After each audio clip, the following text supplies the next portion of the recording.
तेलंगाना के मुख्यमंत्री केसीआर ने एक ऐसा बयान दिया है जिसके बाद नीतीश कुमार को जोर का झटका लग सकता है। जी हां, केसीआर ने साफ कह दिया है कि वो इंडिया के साथ नहीं है। उन्होंने कहा कि इंडिया में नया क्या है ये बताएं तमाम लोग जो इस महागठबंधन में शामिल हैं।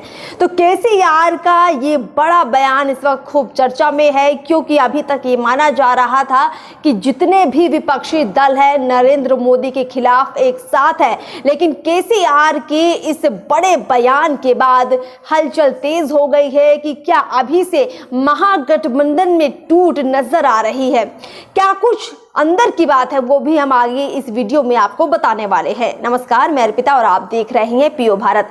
देखिए, अभी तक हलचल ये थी कि जितने भी अन्य बाकी विपक्षी दल बचे हुए हैं वो अगली जो बैठक होगी मुंबई में, जो तीसरी बैठक होगी महागठबंधन की, उसमें शामिल हो जाएंगी और तस्वीर साफ हो जाएगी कि लगभग जो दक्षिण भारत के अन्य राज्यों के मुख्यमंत्री हैं वो भी इंडिया महागठबंधन में शामिल है। नीतीश कुमार, राहुल गांधी, अरविंद केजरीवाल, ममता बनर्जी समेत तमाम बड़े नेताओं के साथ केसीआर भी नजर आएंगे मंच साझा करते हुए।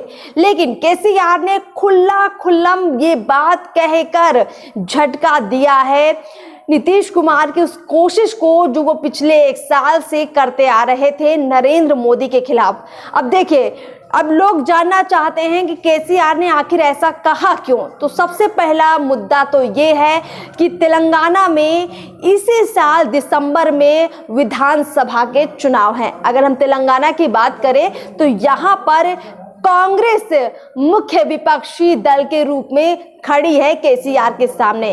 यानी केसीआर की जो अपनी पार्टी है जिसके तहत वो चुनाव मैदान में उतरने वाले हैं, उसकी विरोधी कोई और नहीं बल्कि कांग्रेस है। यानी कि अगर तेलंगाना में ही केसीआर कांग्रेस के साथ नहीं है तो फिर महागठबंधन में वो कैसे साथ आ सकते हैं। और अगर वो महागठबंधन में साथ आते हैं तो जो उनके वोटर्स हैं वो कंफ्यूज हो जाएंगे कि राज्य में तो केसीआर कांग्रेस के साथ मिलकर चुनाव नहीं लड़ रहे, लेकिन केंद्र में लोकसभा में कांग्रेस के साथ आने की बात कर रहे हैं। तो जो केसीआर का वोटर है वो कंफ्यूज ना हो, और कांग्रेस की जो नीतियां हैं वो केसीआर को पसंद नहीं आ रही हैं, इसीलिए केसीआर ने खुलकर ये कह दिया है कि वो महागठबंधन का हिस्सा नहीं है, इंडिया का हिस्सा नहीं है। उन्होंने यहाँ तक कह दिया कि जो विपक्षी दलों ने ये महागठबंधन इंडिया नाम से बनाया है इसमें कुछ भी नया नहीं है। उन्होंने यहाँ तक कहा कि 50 साल से ये लोग राज करते आ रहे थे, यानी वो कांग्रेस की बात कर रहे थे, तब इन्होंने क्या कर लिया।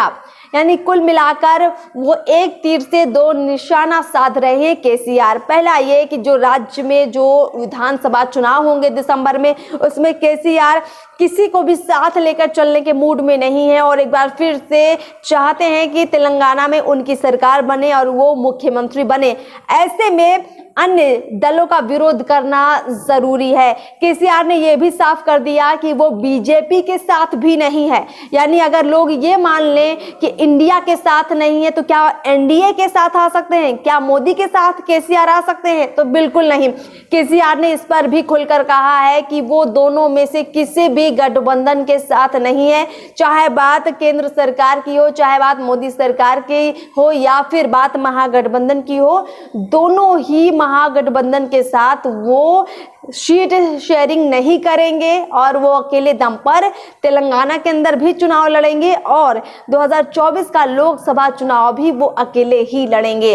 तो इस बड़ी खबर के बाद अब जो विपक्षी दलों का महकमा है, जो खेमा है, उसमें हलचल तेज होगी, क्योंकि केसीआर जो है दक्षिण भारत का एक बड़ा चेहरा माने जाते हैं, राजनीति का चेहरा माने जाते हैं। अब उनके साथ ना आने से क्या कुछ नुकसान होगा महागठबंधन को, इस पर भी हमारी नजर बनी रहेगी।